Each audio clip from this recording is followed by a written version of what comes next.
Alright DIY crew, ever worry about your water tank overflowing? Let's fix that forever with a floating switch. First, what's a floating switch?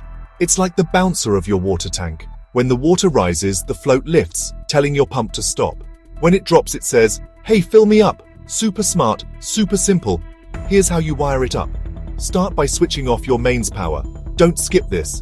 Now, inside your tank, mount the floating switch so it floats up and down with the water level. The switch comes with two wires. One connects to your pump's live wire. The other connects to your power supply. Basically, the floating switch acts like a gate. It opens or closes depending on the water level. Whenever the water gets high, it cuts power to the pump.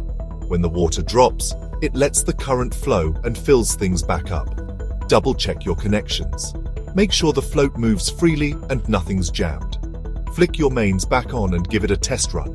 Watch the float rise and listen for that satisfying click as your pump turns off like magic. And that's it. You just automated your water tank. No more surprise floods or dry spells. Tinker safely and let me know how it goes in the comments.